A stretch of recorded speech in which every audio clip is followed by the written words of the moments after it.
Hey, it's Soul with another video. Here's a simple question. Will the World of Warcraft introduce loot boxes in its upcoming expansion, the Battle for Azeroth? In short, my answer is no, and we're going to explore the reasons why. Ah, but Soul, you idiot. How do you know this? I don't know, but in all my professional experience and observations, there just isn't a good fit for paid loot boxes in WoW. After all, we get free loot boxes as it is. But there's this overwhelming fear of these evil little microtransactions, this gambling, and in World of Warcraft Legion, this fear of RNG that threatens to control it has become a very pervasive conversation. So today we're going to go through a tiny bit of education on the very business of microtransactions and other paid additional content and how it relates to the World of Warcraft. The World of Warcraft structure of monetization evolved greatly since 2004 when it was just a buy and subscribe sort of game. I'd say that most players still participate in that same structure and they pay no more than what they need to stay subscribed. Today though, there's a lot more to go over. But first, there's just the direct purchase of buying the game, as opposed to a free-to-play game. WoW is free-to-play up until level 20, after which you live out an existence without privilege, renown, or anything we enjoy or suffer as subscribers. But the free-to-play version of WoW doesn't have any of those free-to-play pitfalls.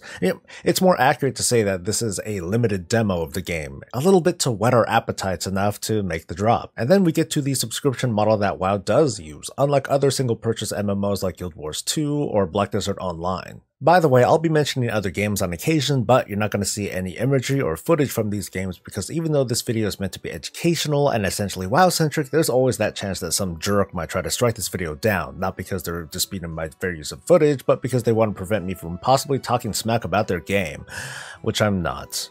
But I'm just playing it safe. Anyway, those two games and games like it aren't so different from free-to-play games except that maybe they offer a bit more upfront, which makes sense. Largely though, the expectation is there that the revenue primarily comes from a flow of microtransactions of all shapes and sizes. Moving on. The subscription model in WoW is what it always has been, except in China and in cases of inflation, but has recently been twisted around and is now used as a form of virtual currency thanks to the WoW token introduced in 2015. It doesn't immediately seem like it, but WoW's virtual currency equates to a value of 1 token per purchase, and it's malleable. The token has a primary use as game time, but as of early 2017 can also be reapplied anywhere within the Battle.net landscape, including all of its supported games and services as a universal currency. In other words, the WoW token can be converted back to cash to be used anywhere within the Battle.net digital store. Blizzard just takes a cut of $5 for every WoW token purchased. The token is arguably the most devious way that Blizzard has been raking in the extra dough because it double dips on players' desires. Some players need gold and are willing to pay real money to exchange the token for gold on the open market. Meanwhile, enterprise and players might feel a bit more righteous knowing that they're not paying for WoW, but that in turn creates more demand for WoW tokens to enter the market. Systems like the Black Market Auction House and player-run services like Arena or Raid Carries also promote the mass spending of gold, and indirectly the greater need to buy WoW tokens to get the gold to participate. Because the WoW token and the gold economy is largely a player-run market though, Blizzard's hands are effectively clean. Apart from the obligations to keep the system from breaking down, of course. WoW also boasts a number of character and account services including name changes, realm transfers, and character boosts. These services have been introduced over the years as the millions of WoW players around the world asked for ways to quickly move their invested characters from one realm to another, whereas before the solution was to just roll a new character. In this case, Blizzard simply filled a need. This need, however, has been a somewhat stagnating excuse because of the way that realm populations have swelled, fractured, and contracted over time,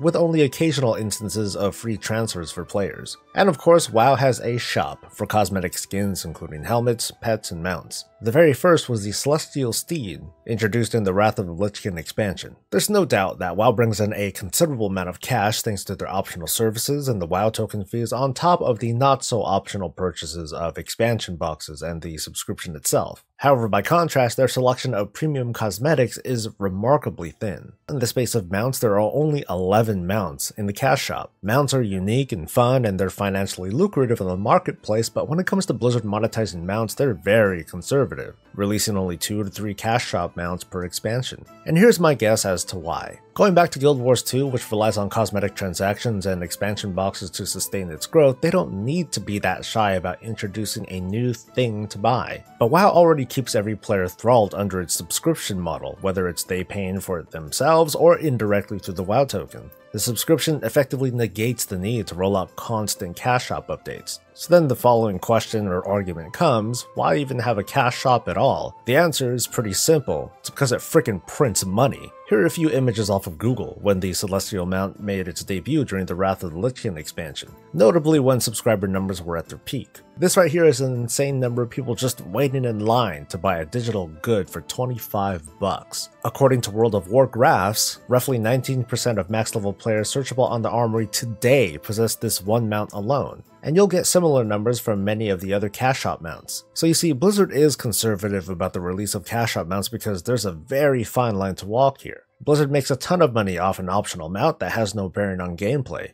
I mean, imagine if the Water Striders, which are mounts that can walk on water, were only available in the cash shop. I'm just trying to make it clear that mounts have never been WoW's primary source of income. However, the fear of a shift is there. There's a growing fear that WoW too will succumb to the allure of loot boxes and other cash grab microtransactions. This fear came out recently with the 7.3 Shadow of Vargas patch, where numerous mounts and skins were included and made farmable through the patch's new zones through methods that are almost a bit too mundane and, well, easy. But it's a bit much to hear conversations that this is a harbinger of loot boxes in the near future. That's like a really cynical connection to make. Recently, Guild Wars 2 introduced a mount adoption license, basically a loot box that contained one of 30 mount skins, compelling players to gamble for the skin that they desired most. Naturally, this did not sit well with players, prompting a fierce response from the Guild Wars 2 subreddit and the attention of some big-name YouTubers like Jim Sterling. Later, the Guild Wars 2 developer came out to pledge that a model like this would not happen again.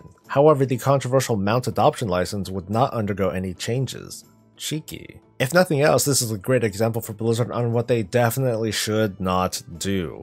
But there's still the question of why shouldn't Blizzard do it in the near future? Well, these days it's becoming a lot more plain and clear that players are not fans of being nickel and dimed, whether it's gambling for loot boxes or boost to skip progression towards cool things via microtransaction. Recently, Star Wars Battlefront 2 and its publisher Electronic Arts have come under fire for offering characters like Darth Vader as an unlockable, which might not seem as bad because you can just get them by playing the game normally. But it takes quite a bit of playtime, made even worse because you can optionally buy in and get Vader instantly, which is, fast. This practice isn't unheard of though. For example, Heroes of the Storm, League of Legends, and Dota 2 sport the same business model for some of their skins, but neither of these three games cost 60 bucks up front. Loot boxes and progression shortcuts have a specific design at a near psychological level to tempt players and are becoming increasingly popular somehow. Meanwhile, if you want that Warforged nightmare, there it is. It might go on sale now and then, which is something I frown on because it's a digital item. It's not like it'll go out of stock or something, but you know what it is. You can see it, and you can choose to buy it,